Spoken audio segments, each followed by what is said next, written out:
আসসালামু আলাইকুম। তো আজ আমি অনেক দিন পর আপনাদের জন্য একটি কালো জাদু রিলেটেড মুভির এক্সপ্লেনেশন নিয়ে হাজির হয়েছি, যার নাম উলফ কপ। তো চলুন আর দেরি না করে মুভির কাহিনীতে যাওয়া যাক। মুভির শুরুতেই আমরা একজন পুলিশ অফিসারকে দেখতে পাই, যার নাম হলো লিও।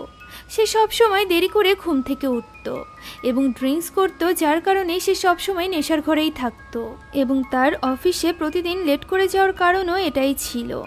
দিনের বেলাতেও সে কাজের সময় প্রায় ঘুমাতো। এখন এরপর আমাদের দেখানো হয় যে সে তার কাজের জায়গায় পৌঁছে গিয়েছে। যেখানে সে কাজ করত সেখানে তার সাথে কাজ করা মেয়েটির নাম ছিল টিনা। টিনা লিওকে জানায় যে কিছুদিন আগে তার এক বন্ধুর কল এসেছিল, যে কিনা কিছুক্ষণ আগে কল করে একটি কমপ্লেন করেছে। লিনা এই কেসটি লিওকে দেখতে বলে। লিনা লিওকে দ্রুত তার বন্ধুর কাছে যেতে বলে, কারণ তার বন্ধু তাকে ডেকেছে। লিও তার বন্ধুর কাছে যায়, যার কিনা একটি দোকান ছিল। সে লিওকে বলে যে তার মনে হয় তার আশেপাশে কোনো কালো জাদু করা হচ্ছে, যার কারণে অনেক পশুরাও নিখোঁজ হয়ে যাচ্ছে। সে লিওকে একটি ভিডিও দেখায়, যেটাতে কালো জাদুর কিছু নিশানা ছিল এবং এই ভিডিওতে কেউ কথা বলছিল। লিওর বন্ধু তাকে বলে যে তার এই কথা বলা লোকটিকে ধরতে হবে, যে এই ভিডিওতে কথা বলছে। তবে লিওর কাছে তার বন্ধুর সব কথা অর্থহীন মনে হয়। এগুলো দেখে সে সেখান থেকে চলে যায়। আর এরপর লিওর কাছে তার চিফের কল আসে। চিফ তাকে জিজ্ঞাসা করে যে তার বন্ধু তাকে কি বলেছে। লিও তাকে জানায় যে তার বন্ধু তাকে তেমন কিছুই বলেনি, হয়তোবা কিছু বাচ্চারা রাত করে জঙ্গলে পার্টি করে, আর এই ব্যাপারেই হয়তোবা সে ভুল বুঝছে। তবে যত দ্রুত সম্ভব সে ওই বিষয়ে ইনভেস্টিগেট করতে ওই এলাকায় যাবে। এইসব বলে সে বাড়ি চলে যায় এবং অনেক ড্রিঙ্কস করে। ঠিক তখনই সেখানে একজন গভর্নমেন্টের লোক আসে, যে কিনা খারাপ কাজের বিরুদ্ধে কথা বলছিল। লিও আবারও তার কাজের জায়গায় অর্থাৎ পুলিশ স্টেশনে চলে আসে। এখানে চিফ তার কাছে জঙ্গলে পার্টি করা ওই ছেলে মেয়েগুলোর ব্যাপারে জিজ্ঞাসা করে, কিন্তু লিও তো এই ব্যাপারে কিছুই জানতো না, কেননা সে তো সেখানে ইনভেস্টিগেট করতে যায়নি। চিফের কাছে ওই জায়গা থেকে আবারও কমপ্লেন এসেছিল, আর এই জন্য সে লিওকে ওই জায়গায় যেতে বলে। রাতের বেলা লিও ওই জায়গাটিতে চেক করার জন্য যায়, কিন্তু সে সেখানে কোনো সন্দেহমূলক বিষয় খুঁজে পায় না। ঠিক তখনই হঠাৎ সে কারোর চিৎকারের শব্দ শুনতে পায়।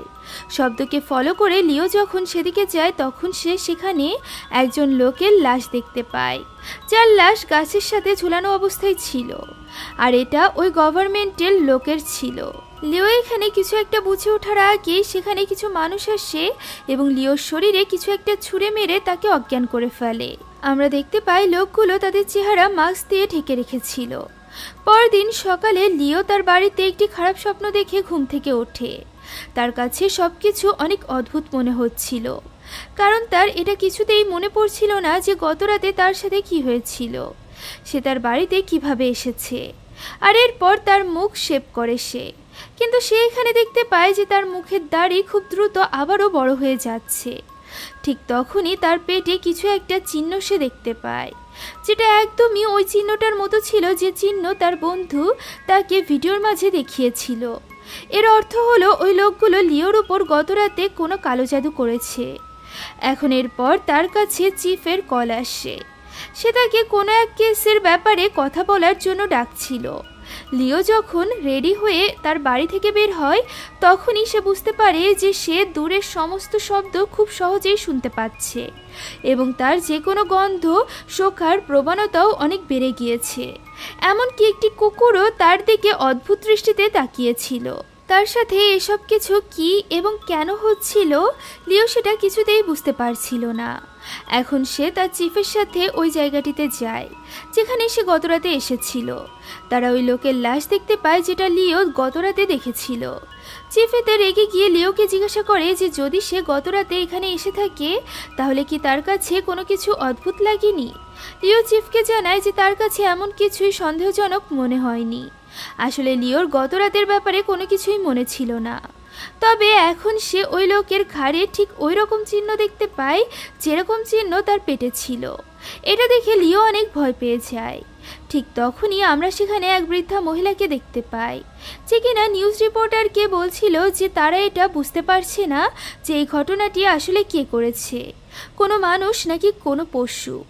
লিও এদিকে ওই লোকটির লাশের গন্ধ শুকতে থাকে। ঠিক তখনই তার পেছনে টিনা চলে আসে। তবে লিও টিনাকে না দেখেই তার গন্ধ শুকে বুঝে গিয়েছিল যে তার পেছনে টিনা রয়েছে। টিনার কাছেও এই বিষয়টি অনেক অদ্ভুত লাগে। এখন এরপর লিও একটি বারে যায়। সেখানে বারে যে মেয়েটি কাজ করত সে যখনই লিওকে এত সিরিয়াস অবস্থায় দেখতে পায় তখনই সে অনেক খুশি হয়ে যায়, যেটা খুবই অদ্ভুত ব্যাপার ছিল।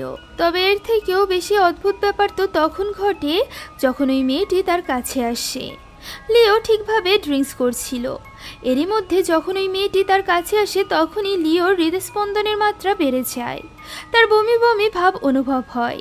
এতে করে সে দ্রুত ওয়াশরুমে চলে যায়। তার সাথে সবকিছু অদ্ভুত ঘটনা ঘটছিল। লিওর শরীর থেকে কোনো এক পশু বের হচ্ছিল। সে ব্যথার যন্ত্রণায় কাতরাতে থাকে, এমনকি তার গায়ের চামড়াগুলো পর্যন্ত ফেটে যাচ্ছিল। এভাবে হঠাৎই লিও একটি উলফ অর্থাৎ শিয়ালে পরিণত হয়ে যায়। তখনই সেখানে 3 জন লোক চলে আসে যারা কিনা লিওকে মারার জন্য এসেছিল। তারা লিওকে মারার আগেই লিও তাদের মধ্যে থাকা 2 জন লোককে মেরে ফেলে। আর এরপর যখনই সে 3য় জনকে মারতে যাবে ঠিক তখনই ওই লোকটি সেখান থেকে পালিয়ে যায়। বাড়ি কাজ করা ওই মেয়েটি লিওকে শিয়ালে পরিণত হতে দেখে ফেলেছিল। এরপর পরদিন সকালে লিও নিজেকে একটি বিছানায় বাঁধা অবস্থায় দেখতে পায়। সে ঘুম থেকে জেগে উঠে দেখতে পায় কেউ তাকে বেঁধে রেখেছে। তখনই তার বন্ধু সেখানে আসে এবং তাকে বলে সে গত রাতে একটি শিয়ালে পরিণত হয়ে গিয়েছিল আর এজন্য সে তাকে বেঁধে রেখেছে। সেই সাথে তার পুরো জামায় রক্ত লাগানো ছিল, যেগুলো তার বন্ধু পরিষ্কার করে দিয়েছে। এসব শোনার পর লিও সেখানে নাস্তা করে। তখনই সেখানে টিনা চলে আসে। সে লিওকে তার সাথে নিয়ে যাওয়ার জন্য এসেছিল। যাওয়ার সময় লিওর বন্ধু তাকে বলে যে সে রিসার্চ করে এটা খুঁজে বের করেছে যে যখনই চাঁদ পুরো হয়ে যাবে তখনই সে একটি শিয়ালে পরিণত হবে, আর এই জন্য সে তার উপর নজর রাখবে। এখন টিনা লিওকে বলে যে সে গত রাত থেকে তাকে খুঁজে বেড়াচ্ছে। টিনা লিওকে তার সাথে করে বারে কাজ করা ওই মেয়েটির কাছে নিয়ে যেতে চায় এবং সে আরও জানায় যে বারে কেউ একজন 2 জন লোককে অনেক খারাপভাবে মেরে ফেলেছে। টিনা এই ব্যাপারে কিছুই জানতো না, আর এই জন্য সে লিওকে তার সাথে করে নিয়ে যেতে চায়। কিন্তু লিও তো জানতো যে ওই 2 জন লোককে অন্য কেউ নয়, বরং তার মধ্যে থাকা শিয়ালই মেরেছে। এখন সে টিনার সাথে বারে চলে যায়, যেখানে চিফ আগে থেকেই তাদের জন্য অপেক্ষা করছিল। চিফ ওই মেয়েটিকে গত রাতের ব্যাপারে জিজ্ঞাসা করে যার ওই বারটি ছিল, কিন্তু ওই মেয়েটি কিছুই বলে না। তবে ওই মেয়েটি সবকিছুই জানতো। লিও যখন মেয়েটিকে বাইরে ছাড়ার জন্য যায় তখন সে তাকে বলে সে জানে না তার সাথে এসব কি হচ্ছে, আর যদি সে গত রাতে তার কোনো ক্ষতি করে থাকে তাহলে সে যেন তাকে ক্ষমা করে দেয়। লিওর এই কথা শুনে সে জানায় যে সে তার কোনো ক্ষতি করেনি, বরং তার জীবন বাঁচিয়েছে। এটা বলে মেয়েটি সেখান থেকে চলে যায়। লিও আবারও কনফিউজড হয়ে যায়, আর এরপর সে টিনার কাছে ফেরত আসে। টিনা এখানে ওই জায়গাটা চেক করছিল যেখানে লিও ওই ভয়ঙ্কর শিয়ালে পরিণত হয়েছিল। টিনা এখানে একটি চেহারার মাস্ক দেখতে পায় যেটা লিওর মতো দেখতে ছিল। আসলে সত্যিই তো সেটা লিওর চেহারার মাস্ক ছিল। এমনকি সেখানে তারা পশুর লোমও খুঁজে পায়। এসব দেখে লিও ভাবে যে সে তার বিরুদ্ধে থাকা সমস্ত প্রমাণ নষ্ট করে দিবে, আর এজন্য সে টিনাকে বলে রাতের বেলা সে ডিউটি করবে এবং সেই সাথে এই কেসটিকে সে নিজেই হ্যান্ডেল করে নিতে চায়। টিনাও এই কথায় রাজি হয়ে যায়। এখন আমাদেরকে ওই গুন্ডাগুলার লিডারকে দেখানো হয় যারা কিনা রাতে লিওকে মারতে এসেছিল। একজন লোক যে কিনা বেঁচে গিয়েছিল সে দৌড়ে তাদের লিডারের কাছে পৌঁছে যায় এবং তাকে লিও শিয়ালে পরিণত হওয়ার কথা জানায়। তবে লিডারটি তার কোনো কথা বিশ্বাস করে না, আর এজন্য সে রেগে গিয়ে ওই লোকটির চোখে চাকু দিয়ে তার চোখ অন্ধ করে দেয়। এদিকে লিও একটি লাইব্রেরিতে যায়, যেখানে গিয়ে সে অনেকগুলো বই পড়ে যাতে করে সে নিজের ব্যাপারে কিছু জানতে পারে যে তার সাথে এসব কি হচ্ছে। লিও লাইব্রেরিতে একটি বই খুঁজে পায় যেটাকে সে পুলিশ স্টেশনে নিয়ে আসে এবং তার বন্ধুর সাথে পড়তে শুরু করে। তারা জানতে পারে যে লিওর উপর কেউ কালো জাদু করেছে, যার কারণে সে এরকম শিয়ালে পরিণত হয়েছে। এখন যখনই চাঁদ পূর্ণ হবে তখনই লিও আবারও শিয়ালে পরিণত হবে। যখনই লিও এইসব ব্যাপারে জানতে পারে তখনই সে ওই রাতে তার বন্ধুকে তার সাথে থাকতে বলে। সে নিজেই নিজেকে জেলে বন্দি করে নেয় যাতে করে সে যদি শিয়ালে পরিণতও হয়ে যায় তাহলেও সে যেন কারোর কোনো ক্ষতি করতে না পারে। এখন সে তার বন্ধুকে এই সব কিছু রেকর্ড করতে বলে। ঠিক তখনই সেখানে টিনা চলে আসে, যে এই সব কিছু দেখে অনেক অদ্ভুত অনুভব করে। সে লিওকে বলে যে তার কাছে লিওকে কয়দিন হলো অনেক অন্যরকম মনে হচ্ছে। এটা শুনে লিও তাকে তখনই সেই জায়গা থেকে যেতে বলে এবং বলে পরে সে এই ব্যাপারে তার সাথে কথা বলবে। এ কথা শুনে টিনা সেখান থেকে চলে যায়। তখনই সেখানে সঠিক সময়ে আসায় লিও শিয়ালে পরিণত হয়ে যায়। এটা অনেক ভয়ঙ্কর একটি দৃশ্য ছিল। তার শরীরের চামড়া ফেটে গিয়ে ভেতর থেকে একটি শিয়াল বের হয়ে আসছিল। লিও ব্যথায় কাতরাতে থাকে এবং দেখতে দেখতে সে একটি ভয়ঙ্কর শিয়ালে পরিণত হয়ে যায়। এরপর সেখানে বসে সে তার বন্ধুর সাথে কথা বলতে শুরু করে। তখনই একটি কল আসে। লিও জেল থেকে বের হয়ে এসে কলটি রিসিভ করে এবং কমপ্লেন লেখে। এরপর লিও তার বন্ধুর সাথে ওই জায়গায় যায়। সবাই তাকে দেখে অনেক ভয় পেয়ে যায় এবং তারা অনেক অবাকও হয়। এদিকে টিনা আবারও ওই বাড়ির মেয়েটির কাছে যায়। সে সেখানে ওই মেয়েটিকে কিছু প্রশ্ন করার জন্য গিয়েছিল। আসলে বাড়ির মধ্যে টিনা তার বাবার ছবি দেখেছিল। তখনই টিনার কাছে একটি কল আসে। টিনা জানতে পারে যে একটি স্টোরে চুরি করার সময় এক শিয়াল তাদেরকে ধরে ফেলেছে এবং বাকি সবারও জীবন বাঁচিয়েছে। টিনা এসব শুনে অবাক হয়ে যায়। সে ওই বার থেকে তার বাবার ছবি নিয়ে সেখান থেকে দ্রুত বের হয়ে যায়। অপরদিকে লিও ওই গুন্ডাগুলোর লিডার পর্যন্ত পৌঁছে গিয়েছিল, যে কিনা তাকে মারতে পাঠিয়েছিল। সেখানে থাকা সমস্ত লোক লিওর উপর গুলি চালাতে শুরু করে, তবে তার এতে কিছুই হচ্ছিল না। সে সেখানে থাকা সমস্ত লোকদের অনেক খারাপভাবে মারতে থাকে। তখনই সেখানে আগুন লেগে যায়। আসলে সেখানে ড্রাগস বানানো হচ্ছিল, যার জন্য এখন ওই জায়গাটি ব্লাস্ট হতে চলেছিল। লিওর বন্ধু তাকে নিয়ে সেখান থেকে পালিয়ে যায়। এদিকে টিনা ও চিফ ওই স্টোরটিতে পৌঁছে গিয়েছিল, যেখানে লোকেরা শিয়ালটিকে দেখেছিল। এখানে টিনার কাছে আবারও কল আসে, যেখানে ব্লাস্টের কথা বলা হয়েছিল। তারা এইসবের কোনো কিছুই বুঝতে পারছিল না যে শহরে আসলে কি হচ্ছে।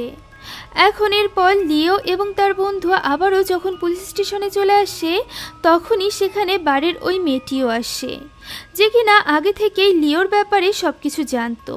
মেয়েটি লিওর বন্ধুকে সেখান থেকে চলে যেতে বলে এবং লিওকে নিজের কথার জালে ফাঁসিয়ে কিছু খাইয়ে দেয়, যার কারণে সে তখনই অজ্ঞান হয়ে পড়ে এবং মেয়েটি তাকে জেলের মধ্যেই বন্দি করে রাখে, নিজে বাইরে চলে আসে। ঠিক তখনই আমরা দেখতে পাই বাড়ির ওই মহিলাটি হঠাৎই একজন বৃদ্ধা মহিলাতে পরিণত হয়ে যায়। এখানে আমরা জানতে পারি যে ওই মেয়েটি কোনো সাধারণ মেয়ে ছিল না। এখন সকালবেলা তার কাছে লিওর ওই বন্ধু আসে।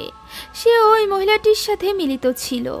তখনই ওই মহিলাটি লিওর বন্ধুর গালে একটি চড় মারে এবং বলে সে কেন আগেই তাকে বন্দি করে রাখেনি। তখন লিওর বন্ধু ওই মহিলাটিকে বলে যে সে সব কিছু রেকর্ড করে নিয়েছে। মহিলাটি তার উপর আরও বেশি রেগে যায় এবং সেটাকে শেষ করে দেওয়ার জন্য বলে, কেননা কেউ যদি তাদের সম্পর্কে জানতে পারে তাহলে অনেক বড় সমস্যার সৃষ্টি হবে।